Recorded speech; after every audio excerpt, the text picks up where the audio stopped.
The night air of the Alabama plantation carried with it the perfume of honeysuckle and the stench of sweat. The big house loomed white and proud against the horizon, its lamps burning like watchful eyes, while the quarters behind it crouched in shadow. From a distance, the contrast seemed absolute, wealth and power blazing brightly, suffering tucked away in darkness. But Nancy Green knew better. She had lived long enough to understand that shadows held their own kind of power, and those who dwelled within them could see truths that the masters in their gilded halls never imagined. Nancy moved quietly, her bare feet soundless against the packed earth. She had finished her work hours ago, but sleep was not what she sought. She lingered near the edge of the kitchen garden, crouching low among the rows of beans and squash, listening. Through the open window of the pantry she could hear the mistress's voice, sharp and shrill, berating a house servant for some imagined failing. Nancy smiled faintly in the dark. She wasn't smiling at the cruelty, she had no illusions about that, but at the rhythm of it, the predictability. People like her mistress and master believed themselves unknowable, their anger and whims a storm without pattern. But Nancy had learned otherwise. If you watched long enough, if you listened carefully, their patterns emerged, as plain as footprints in mud. Her master, Thomas Harwood, believed himself a clever man. He quoted scripture, managed accounts, carried himself like a gentleman, but Nancy knew the tremor in his left hand when he lied.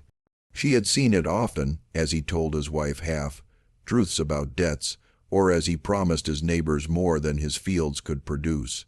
She had noticed how he drank too much on Tuesdays, always Tuesdays, after his weekly ride into town. She had pieced together the shape of his weakness like a quilt stitched from scraps. He was proud, vain, and desperate to be admired.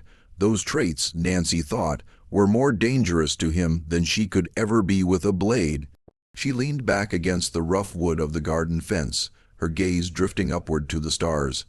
Somewhere in those endless points of light, she imagined, were her ancestors watching, whispering, waiting. She often thought of them when she planned. Plans kept her alive, not the kind of wild, reckless notions whispered by the young men, but careful, deliberate strategies. The masters had power, yes, but they also had egos, and egos could be used like levers. Earlier that evening, she had sown the smallest of seeds, a suggestion delivered in the right moment, wrapped in innocence. The mistress had complained of headaches again, and Nancy, while serving tea, had murmured that perhaps it was the new candles, the ones Thomas purchased in town, that gave off a foul smoke. The mistress, vain about her health and jealous of her husband's dealings, had stiffened, her eyes narrowing. Nancy had lowered her gaze, feigning fear, but inside she smiled. Already she could see how the thought would fester, how it would unravel into suspicion, how before long she would pit them against one another without ever lifting a hand.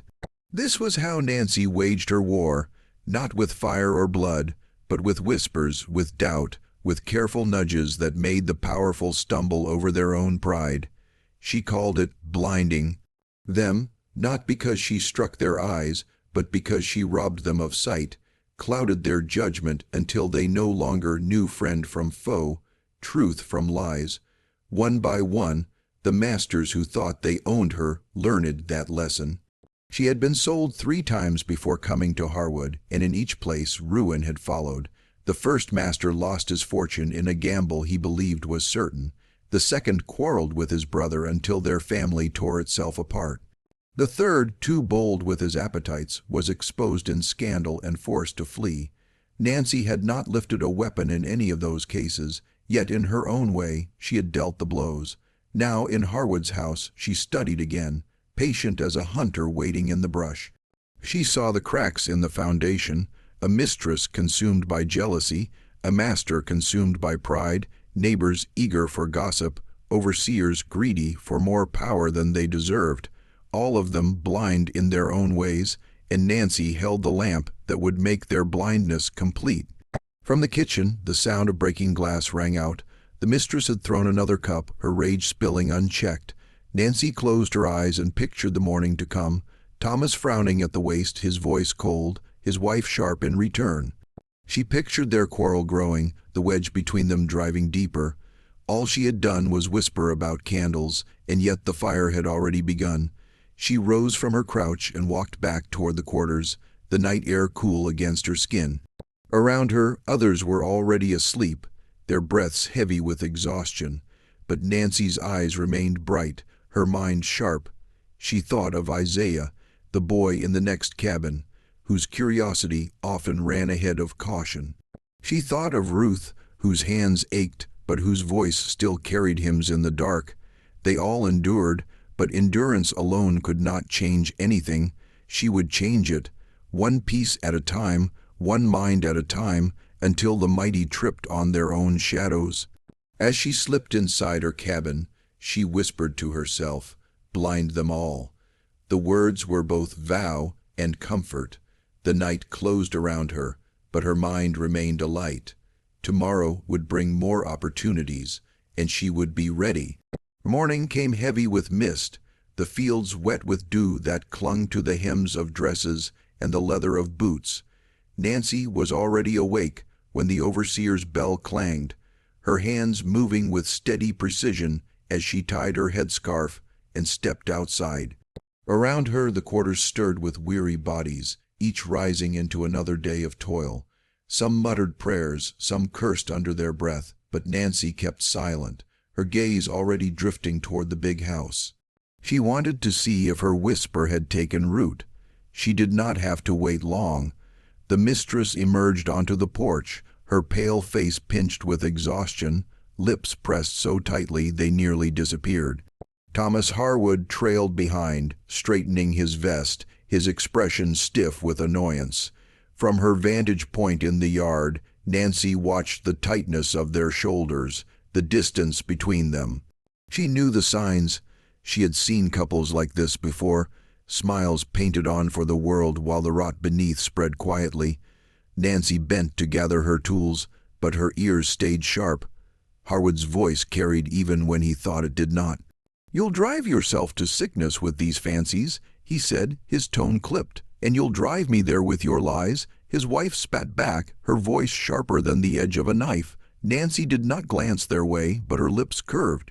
The candle seed had sprouted overnight. Already suspicion was gnawing. Out in the rows, she worked alongside the others, her hands busy but her mind drifting. The earth was cool beneath her fingers, the rhythm of planting and weeding familiar, almost meditative. Around her, conversations buzzed in low voices. Isaiah, the boy with restless eyes, whispered about overhearing the mistress pacing the halls at midnight. Ruth hummed a tune that sounded half hymn, half lament. Nancy let the sounds wash over her, storing away details like a squirrel gathering acorns. Knowledge was her weapon, sharper than any blade. When noon came and the field hands returned for their rations, Nancy slipped toward the kitchen on a pretense of fetching water. Inside, the air was thick with the scent of stewing meat and cornbread. The cook, a heavy-set woman named Eliza, shot Nancy a look that was half warning, half curiosity. "You listenin' again," Eliza muttered, her hands busy with the ladle. Nancy only shrugged, her face calm. Ears are hard to close. Through the swinging door she caught fragments of conversation from the dining room, the mistress's voice again, shrill, demanding why the candles smoked more at night than during the day. Thomas's voice followed, low and tight, insisting she imagined things. Nancy could almost see the tremor in his left hand. It was dangerous, Nancy knew, to meddle too much. A misplaced word, a glance caught in the wrong moment, and suspicion might turn toward her instead. But she had learned to move carefully, to speak in hints rather than accusations, to plant doubt without ever appearing the gardener. It was a delicate balance, like walking a thin beam above a pit. One wrong step, and the fall could be fatal. That night, back in her cabin, Isaiah crept to her doorway. His young face was pale in the moonlight. "Miss Nancy," he whispered, "you know things. You reckon they'll come down on us if they keep on fussin'." Nancy studied him for a long moment before answering. "Let them fuss. Every shout, every whisper, it's a stone in their walls. Keep piling, and one day it'll fall." Isaiah frowned, not fully understanding, but her calm seemed to steady him. When he left, Nancy leaned against the wall, her eyes drifting shut. She remembered the last household she had left in ruin, how the master's own brother had accused him of theft, how the family had torn itself apart. She had not spoken half as many words as she did here, but her silences then had been just as sharp as her whispers now. Each house had its weaknesses, each master carried the seeds of his own downfall. Days turned into weeks, and Nancy watched as the Harwoods unraveled thread by thread. The mistress began refusing to light certain candles, insisting they poisoned the air. She avoided her husband's touch, her eyes darting with suspicion whenever he returned from town. Thomas, in turn, drank more heavily, his temper snapping at both wife and servants. The overseer, sensing the shift, grew bolder, his cruelty more pronounced, as though testing the limits of his authority. Nancy kept her head bowed, but inside she was calculating. Chaos at the top trickled down always, and if she was not careful, it could wash over those in the quarters as well. Yet she also knew opportunity lived in chaos. A distracted master, a jealous mistress, an overreaching overseer, these were doors waiting to be pushed open. One evening, as thunder rumbled far off in the distance, Nancy sat alone outside her cabin. The air was heavy, charged, as if the storm carried not just rain but change. She thought of her vow, to blind them all, not merely Harwood and his wife, but every hand that believed it could hold her fate. She thought of the stories whispered among the enslaved, that Nancy carried a curse, that wherever she was sent, ruin followed. Some said she was marked by spirits, others said she was simply lucky. Nancy knew the truth. It was neither spirits nor luck. It was patience, observation, and the courage to use both. As the first drops of rain fell, she lifted her face to the sky and let the water run down her cheeks. The night smelled of iron and ozone. Somewhere in the big house, voices were raised again, their anger swelling with the storm. Nancy closed her eyes and whispered the words that had carried her this far, blind them all. The storm broke, lightning flashing white against the sky, thunder cracking like a warning, but Nancy did not flinch. She knew storms could be dangerous. She also knew they cleared the air. The storm had passed, leaving the earth soaked, and the air thick with the sour smell of wet hay and churned mud. The plantation seemed quieter in the days that followed, but Nancy knew silence did not mean peace. Silence was only another mask, and beneath it, tempers smoldered like embers waiting for a breath of wind. She moved carefully in those days, her eyes lowered, her manner obedient. Outwardly she was no different than the others, rising at dawn, laboring under the overseer's sharp eye, bowing when spoken to. But inside her mind she measured every word and every glance. She noticed that Thomas Harwood now lingered longer over his cups of brandy, that his voice grew louder when he spoke to his wife, that the mistress herself had taken to pacing the hallways long after the household slept. The argument over the candles had not been forgotten. It had widened into something deeper, a crack that spread each day, threatening to split the whole of their marriage apart, but cracks in walls also let in light, and light could be used. One afternoon, while helping Eliza prepare supper, Nancy deliberately brushed her hand against a stack of invoices left carelessly on the kitchen table. The numbers meant little to her, columns of debts and credits, but she could see the way Thomas's handwriting faltered in places, lines darker where the ink had pooled. A man hiding something always left trails. She kept her gaze casual, her expression blank, but she filed it away. Later, when she poured water at the table, she murmured a single line as though to herself, soft enough that the mistress could hear but Thomas could dismiss. Strange how ink blots can look like stains of guilt. She did not look up. She did not need to. The mistress's spoon froze in midair. That night the quarrel thundered through the house, muffled but unmistakable. Nancy sat outside her cabin with Ruth and Isaiah, their voices weaving hymns into the humid night. Isaiah asked questions, always too many, and Ruth hushed him, but Nancy only listened, her heart steady. Each clash in the big house was another thread unraveling, yet even she could not predict the overseer's sudden shift. His name was Crenshaw, a hard man with a face weathered like bark and eyes that saw only profit. He had noticed the master's distraction and sensed opportunity. He began pressing the workers harder, demanding longer hours, doling out punishments quicker. He wielded his whip not merely for labor but for sport, as though proving his authority filled a void left by Harwood's absence of control. Nancy saw the danger immediately. Chaos above always slid downward, crushing those below if left unchecked. Crenshaw's brutality grew bolder, and whispers stirred among the quarters. Isaiah's restless tongue threatened to lash out in defiance, and others, weary of silence, muttered of resistance. Nancy listened but said little. She knew rash fire could burn too bright and leave nothing but ash. Strategy, patience, those were the weapons she trusted. But patience has limits, and one evening the limit was tested. Crenshaw dragged Isaiah into the yard, accusing him of shirking his tasks.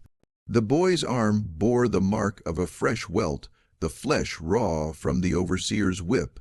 Nancy stood at the edge of the crowd, her jaw tight, as the overseer raised his arm again. The mistress stood on the porch, watching, her lips pressed thin but her eyes glinting with something like satisfaction, as if the sight of punishment soothed her frustrations with her husband. Thomas himself was absent, drunk perhaps, or hiding from the spectacle of his own house. Nancy felt the moment pulling taut, like a rope stretched to snapping. She could do nothing openly, not here, not now, but she could plant another seed. Stepping forward just enough, she let her voice carry, calm and clear, pitched to be overheard, though she seemed to be speaking only to Eliza beside her. Strange, ain't it, how a master who lets another man rule his yard don't rule much of anything at all. The words were soft, almost casual, but in the charged silence they carried weight. The mistress's eyes flickered, her expression sharpening. Crenshaw's whip paused midair, uncertainty flashing across his face. He had heard too, and though no one would ever say Nancy had spoken against him, the suggestion had been planted. Crenshaw overstepping, Thomas losing control, the mistress watching both. Later that night, whispers rippled through the quarters. Some said Nancy had cursed the overseer, that her words carried the force of spellcraft. Others said she was reckless, drawing danger to them all. Nancy sat alone outside her cabin, her gaze fixed on the glowing windows of the big house. She knew her words had struck true, but striking true carried risk. If the overseer suspected her, if Thomas caught the scent of manipulation, the cost could be her life. The next day proved her fears half right. Crenshaw cornered her near the well, his eyes cold. "You got a sharp tongue for a quiet one," he growled. His hand closed around her wrist, rough and bruising. "Best keep it behind your teeth, lest it cost more than you can pay." Nancy met his stare, unflinching.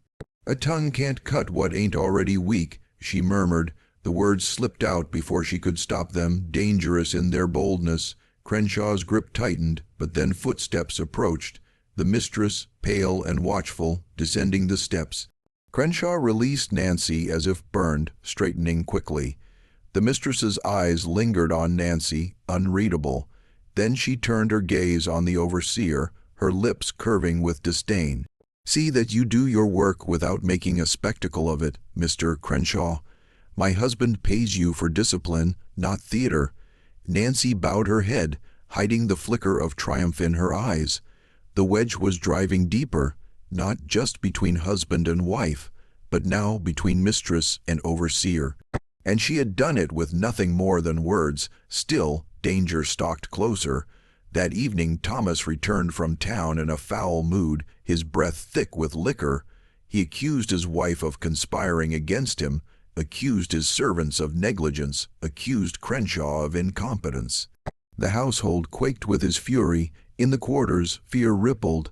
Nancy sat in her cabin, her hands steady even as her heart raced. She had fanned the flames, but now the fire threatened to consume everything. She thought of the vow she had whispered so many times, blind them all.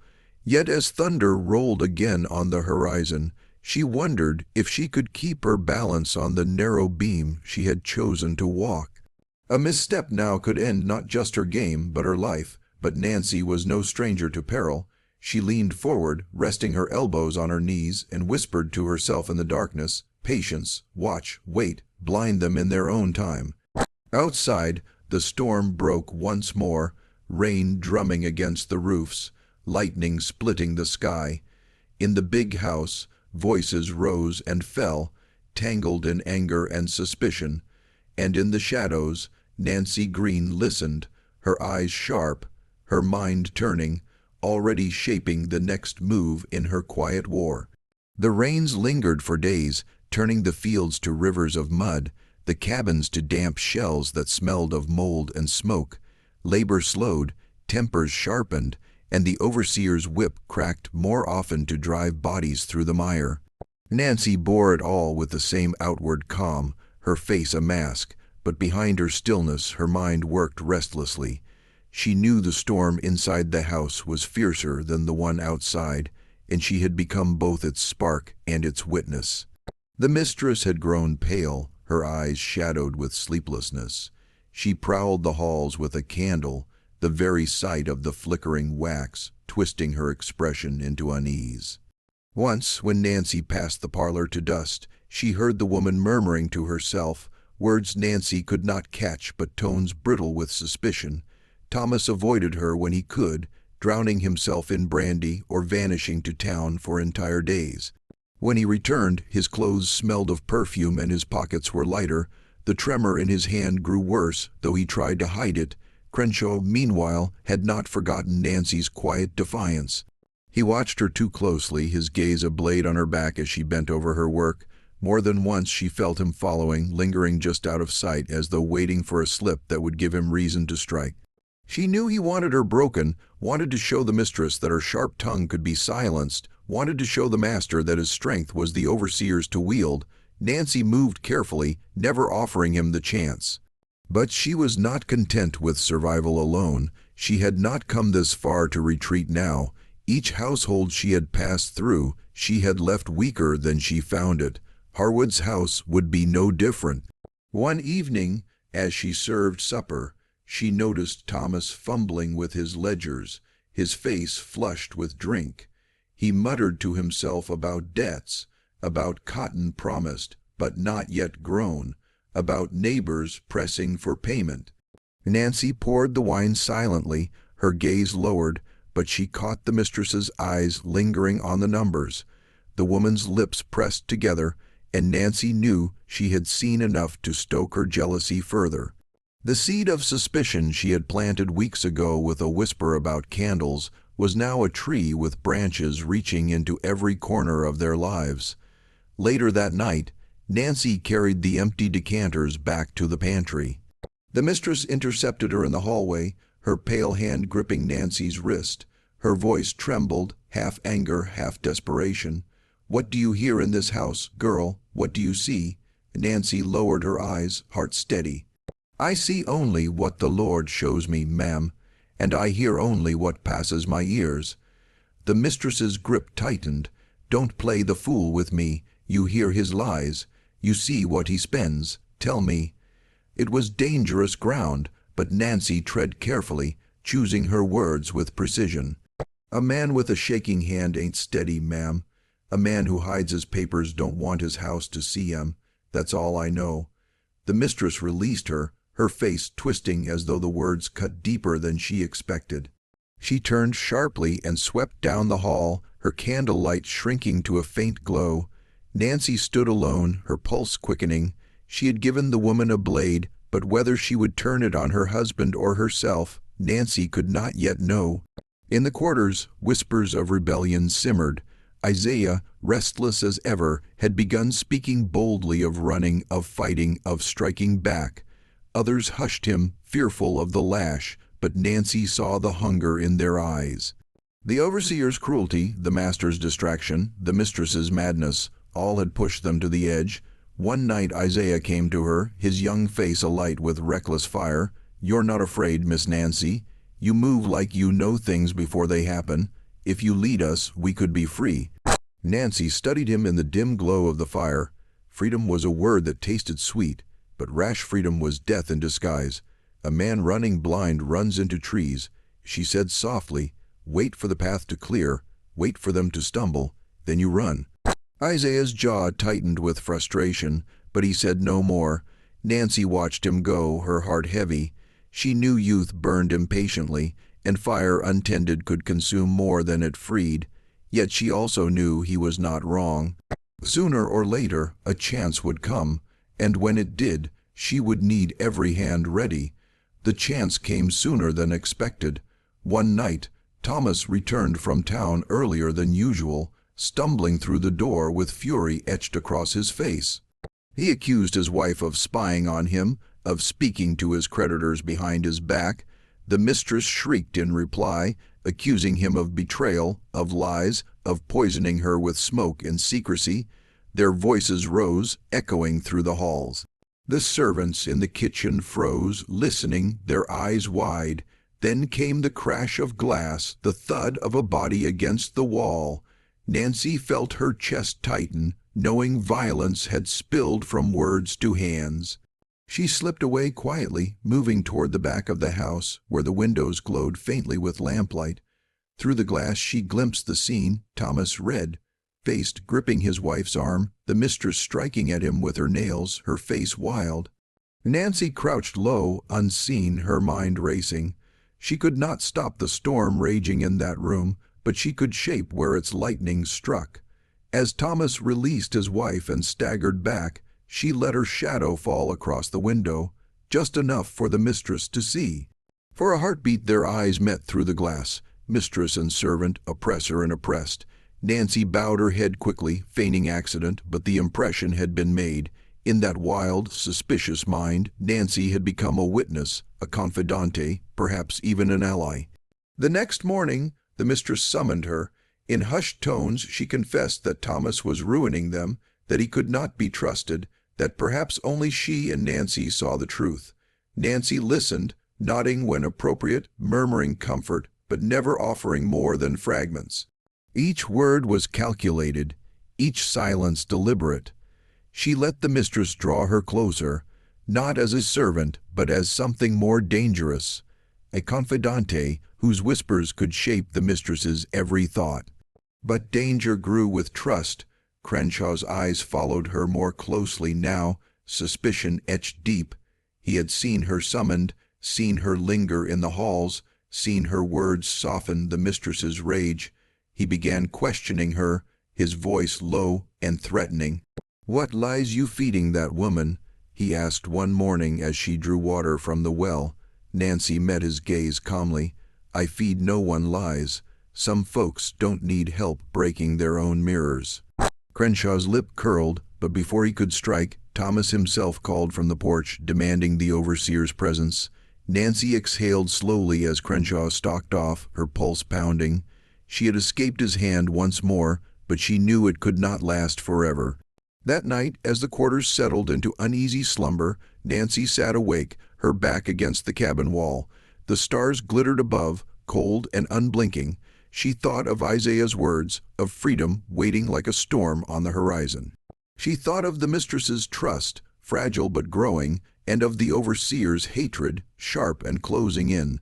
The game was dangerous now, more dangerous than ever before, but Nancy's vow had not changed. She whispered it into the dark, her voice steady as the earth beneath her feet. "Blind them all, blind them until they see nothing but their own ruin." The wind carried her words into the night, and Nancy closed her eyes, already planning the next move. The days grew hotter, the Alabama sun hammering down until the air itself seemed to shimmer. The fields baked, the earth cracked, and tempers frayed in the relentless heat. Sweat beaded on every brow, salt burning in every eye, but work did not slow. The overseer's whip sang more often, as if he drew satisfaction from testing flesh against sun, hardened backs. Nancy endured as always, her face calm, her body steady, but beneath her stillness her mind turned like a millstone grinding grain. The mistress had changed since that stormy night when Nancy allowed her shadow to be seen. No longer was she merely suspicious of her husband, she was consumed by it. She prowled the halls, questioning servants about their errands, rifling through Thomas's desk drawers, staring at him with eyes filled not with love, but with venom. And when her fury burned too hot to contain, she summoned Nancy in secret, pouring her accusations into the servants' ears, as though Nancy were a priest behind a confessional screen. "He lies to me," the mistress whispered one afternoon, gripping Nancy's hand so tightly her nails dug crescents into the skin. "He drinks, and he cheats, and he spends us into ruin. Do you see it too?" Nancy lowered her gaze, as though afraid to speak, but her voice was soft and measured. "I see a man who can't keep his balance, ma'am. A man with shaking hands drops what he holds. Sometimes it's money, sometimes it's trust." The mistress's grip trembled, then tightened further. "Yes, yes, you see it. You understand. You're not blind like the others." Nancy nodded, her lips pressed together. Inside, she felt the tension coil tighter. She was playing a dangerous game. The more the mistress confided, the more she tied herself to Nancy, but also the greater the risk if suspicion shifted even slightly. If Thomas learned that his wife had made a confidante of a servant, his wrath would be merciless, and if Crenshaw, ever watchful, gathered enough to accuse Nancy of sowing discord, she might not live to see another sunrise. Crenshaw was watching, always watching. His pale eyes followed her in the fields, in the kitchen, even at the well. Twice he caught her alone, his voice low with threat. "You're worming your way into that woman's head," he hissed. But worms get crushed under boots. Nancy did not flinch. Boots slip in mud. She replied evenly, and mud is thick these days. The overseer's face darkened, but before his hand could rise, Eliza had stepped into view, her bulk filling the kitchen doorway. Crenshaw sneered and stalked away, but Nancy knew his patience was wearing thin. He wanted her gone, and men like him always found excuses if they looked long enough. In the quarters, Isaiah grew restless again. His whip scars were healing, but his spirit was not. One evening he confronted Nancy by the fire, his young face lit with defiance. "You keep sayin' patience, Miss Nancy, but patience don't feed us, don't stop the whip. You're closer to them than anyone. Why don't you use it to free us instead of whisperin' in their ears?" The others hushed him, afraid of his boldness, but Nancy only studied him, her eyes calm. "You think freedom is snatching at the bars," she said softly, "but bars break easier when rust has eaten them through. I'm rust, Isaiah, you just can't see it yet." He turned away with frustration, muttering, but her words lingered in the ears of the others. Some saw her as dangerous, some as blessed, some as both. Nancy let the whispers swirl. Legends were as powerful as knives. The breaking point came one blistering afternoon when Thomas returned from town. His face was flushed, his movements erratic. He shouted for his wife the moment he crossed the threshold, slamming ledgers onto the table so hard the ink bottles toppled. Nancy, polishing silver nearby, froze as his voice carried through the house. "You've spoken to the creditors," he roared. "You dare undermine me. You think you can poison them against me like you poisoned this house with your paranoia." The mistress screamed back, her voice shrill, accusing him of ruining them, of bringing shame upon their name. Their words clashed like steel. Servants paused in doorways, Eliza clutched the edge of the kitchen counter, and Nancy stood still as stone, her heart pounding. This was not the careful tension she nurtured. This was wildfire, and then into that storm Crenshaw stepped, his voice oily.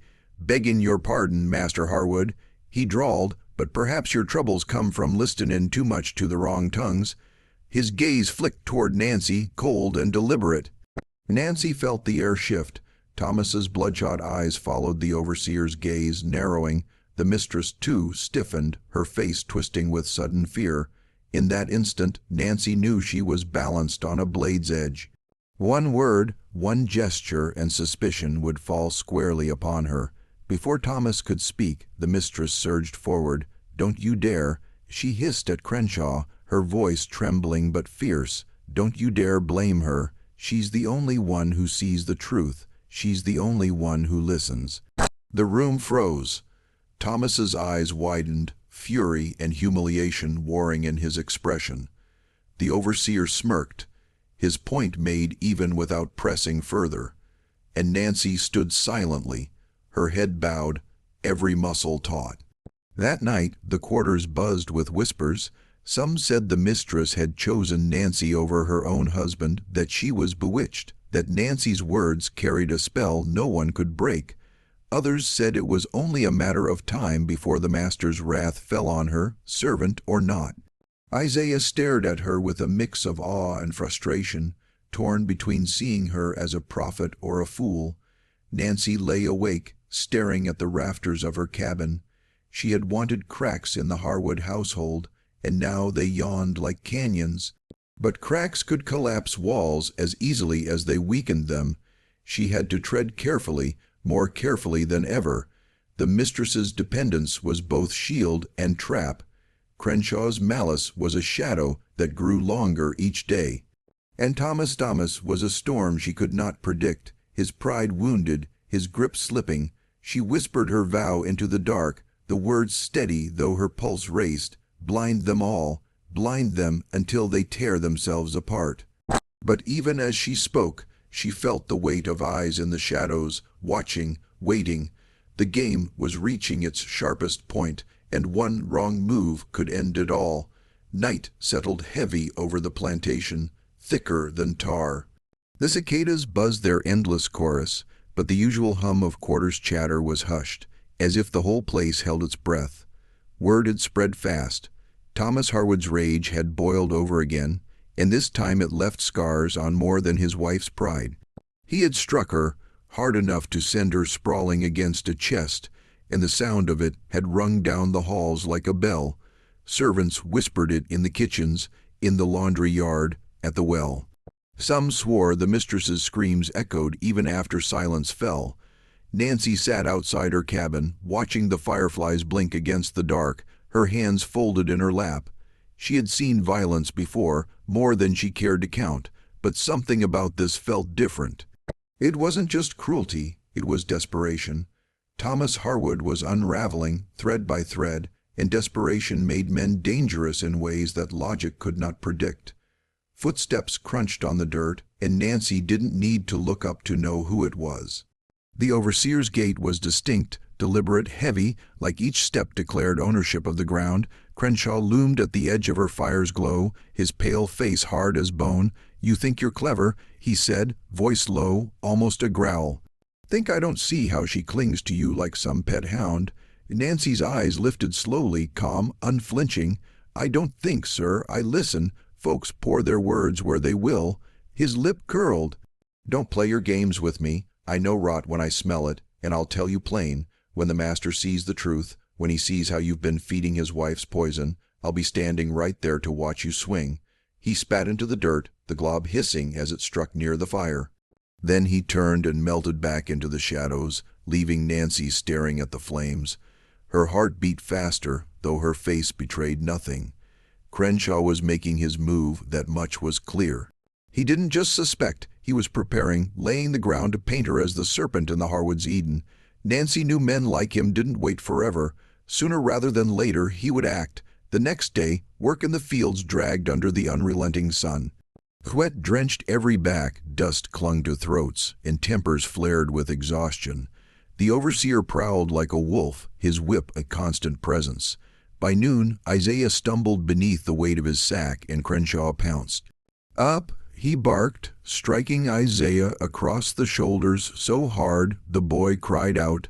Nancy's body tensed. She saw the boy's knees buckle, saw his hands tremble, and in that instant she recognized the trap. Crenshaw's eyes weren't on Isaiah. They were on her, waiting, daring her to intervene.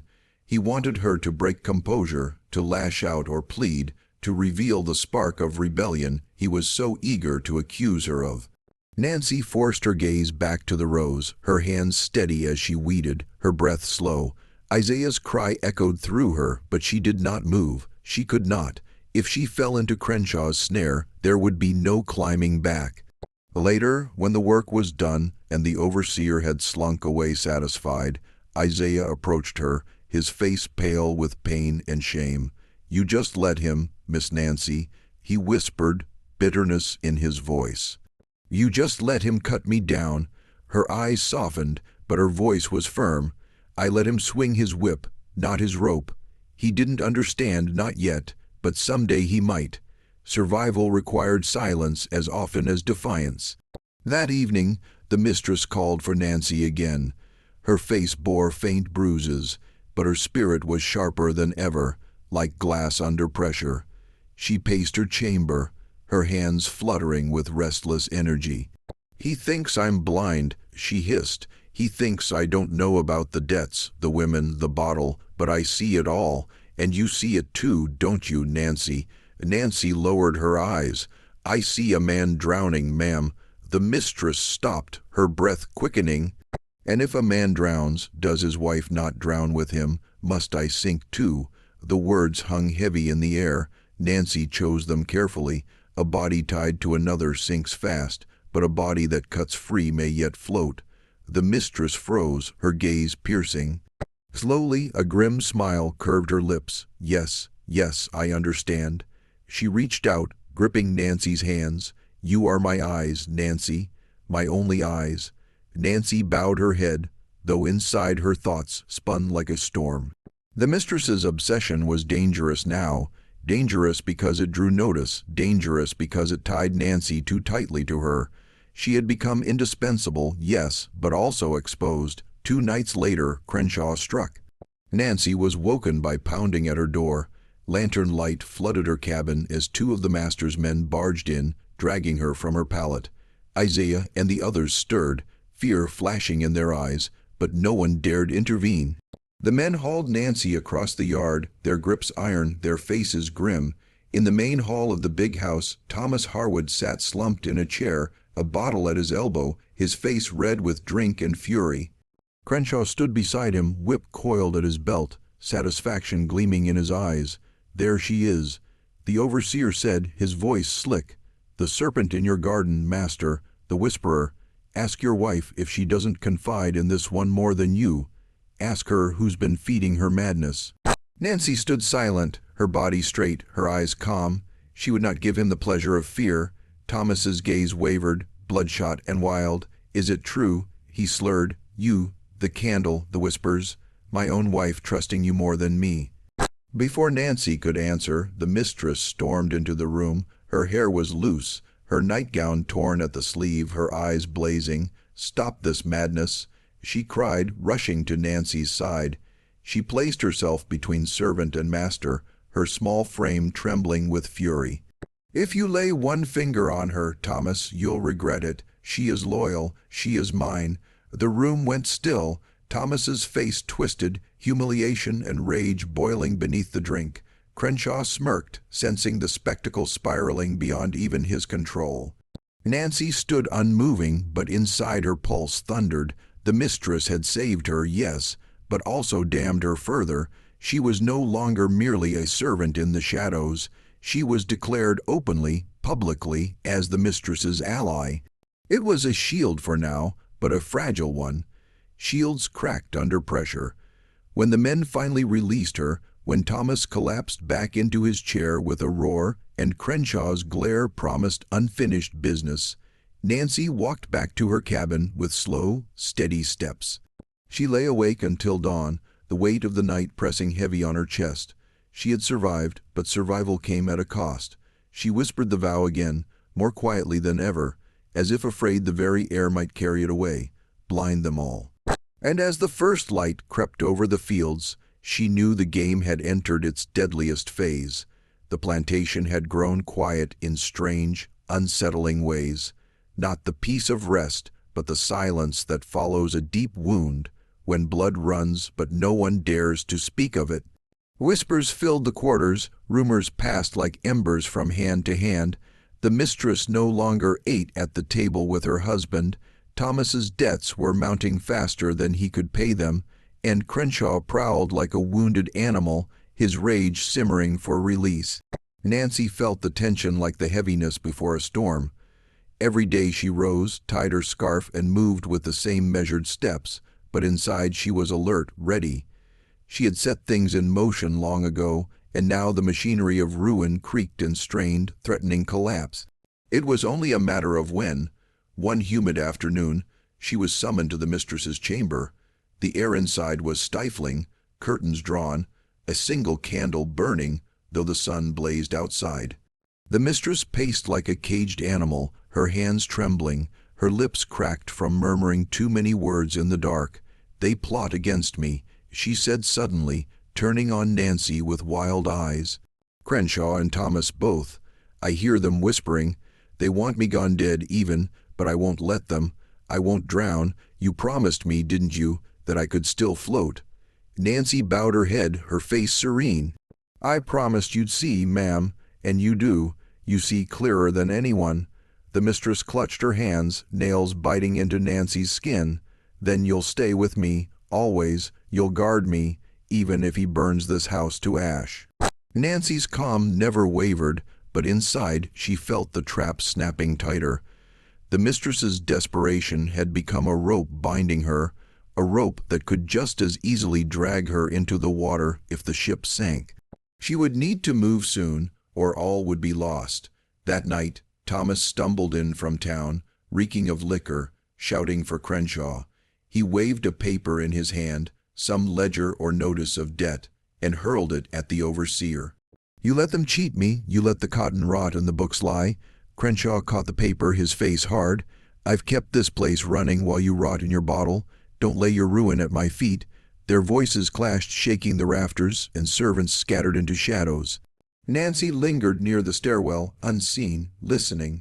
The words flew sharper, faster, until Thomas shoved Crenshaw against the wall. The overseer's hand went to his whip but stopped, his pale eyes narrowing, calculating. Nancy's breath stilled. She saw the shift in Crenshaw's face. The overseer was no longer just baiting, he was planning. He would not wait for the master to collapse. He would push him.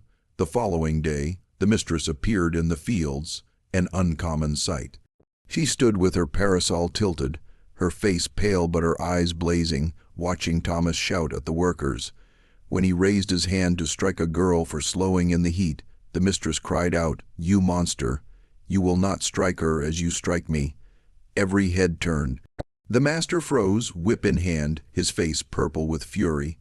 The air hung heavy, the slave's why died, caught in the spectacle. For the first time, the mistress's rebellion was public. Thomas roared, throwing the whip aside, but before he could act further, Crenshaw strode forward, his voice carrying over the stunned field. "She shames you before them all," he said, his tone dripping venom. "And who do you think feeds her words, master? Who do you think poisons her mind? That one?" He thrust his finger at Nancy, standing silent among the rows. Gasps rippled. Dozens of eyes turned to her. The trap had sprung. Nancy did not flinch. She stepped forward slowly, every motion deliberate, her face calm though her heart thundered. The mistress darted between them, clutching Nancy's arm. "No, you will not touch her. She is my eyes. Without her, I am blind." The words struck like lightning. Nancy felt them sink into the gathered crowd, into Thomas's ears, into Crenshaw's sneer. The mistress had spoken truth she did not fully understand. Nancy was her eyes, but she was also the darkness that blinded them all. Thomas's fury boiled over. He shoved his wife aside, lunging toward Nancy, but his foot caught in the cracked earth, and he stumbled. In that instant, Crenshaw's hand shot out, not to save him, but to push. The master fell hard, his head striking the ground with a sickening crack. Silence fell across the field, broken only by the ragged breath of the mistress, the hiss of wind in the cotton. Crenshaw's hand froze in midair, his plan half, hidden but plain enough. Dozens had seen. The mistress screamed, throwing herself at her husband's side. Thomas groaned, blood trickling from his temple. "Murderer!" she shrieked, her voice raw. "I saw it. You struck him down." The slaves exchanged glances, their faces unreadable.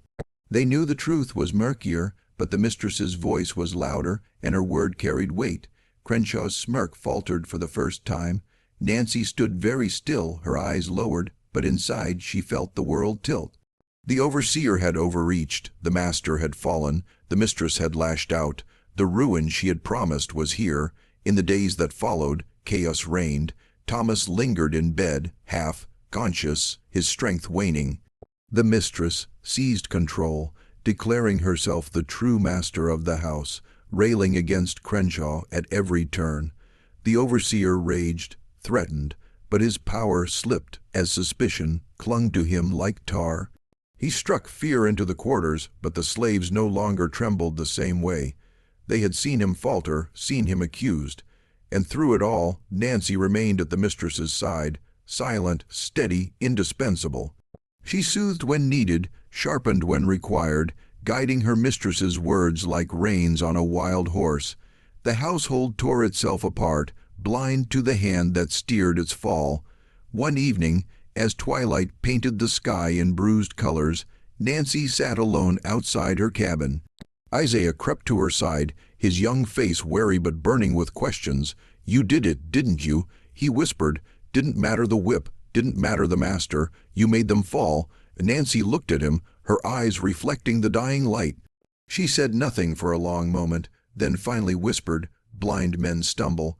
All I did was open their eyes." Isaiah frowned, trying to grasp the riddle, but Nancy's gaze had already drifted past him, toward the big house where shadows moved behind torn curtains. She knew this was not the end. Ruin was never tidy, and chaos often bred new chains, but she also knew her vow had been kept. She rose slowly, her body still, her heart steady. The night air carried the scent of earth and smoke, of endings and beginnings. Nancy whispered the words once more, not as a curse, but as a truth fulfilled. Blind them all. And the house, the fields, the very land itself seemed to echo her vow.